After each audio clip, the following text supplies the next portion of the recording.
သမီးဘွားဆိုရတယ်မမရဲ့သမီးမေရလေ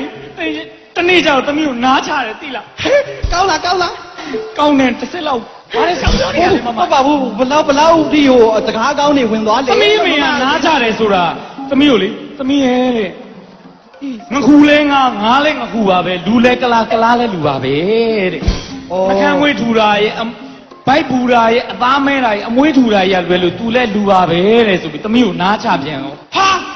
ညီမလေးဒီတိုင်းပဲညင်ခံတာပဲလား မြန်မာနိုင်ငံညင်းတာပေါ့ကို့မြန်မာနိုင်ငံသားမဟုတ်မယူဘူးလို့ ဒါပေါ့အဲ့မှာမယူပြပြအောင်မလား သမီးကိုကလားကြီးကထုတ်ပြတယ် ကလားလိုလီ နိုင်ငံသားမပုံနေကပ်ပြားတွေထုတ်ပြတယ်ပြီးတော့သမီးကိုပြောသေးတယ်သလားကလားကြီးကအဲ့ဒီနော်ကလားနော်တဲ့ဟိုဘင်္ဂလားဒေ့ရှ်ကလားတဲ့တနစ်တော့မပြည့်သေးဒါပေမဲ့ကလားတောက်ချင်တော့မဟုတ်ဘူးတဲ့ကလားဘီတောင်စုကလားမြန်မာပြည်ကိုချစ်ကြတဲ့ကလား ဩမြန်မာပြည်သားကလား မြန်မာပြည်သားကလား ဩ အဲ့ဒါသမီးကယူလိုက်ရတယ်မမရဲ့ အိမ်မမြန်မာပြည်သားဆိုယူ ဟာသိုးပါတယ်မမရဲ့ ဘလို့ဆိုတာတော့ သိမကြောက်ကလားတချင်းဆိုတယ် ဘလို့ဆိုတာတော့ အဲ့မင်းမရဆိုရင်သိချက်တယ်အလုံးနဲ့ငါနဲ့ချစ်ချင်တယ်အလုံးနဲ့ငါနဲ့ချစ်ချင်တယ်အလုံးနဲ့ငါနဲ့ချစ်ချင်တယ်ပြီးလဲပြီးရော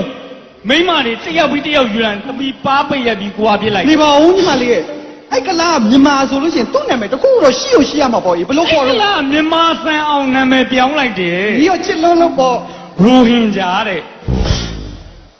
ပြီးလဲပြီး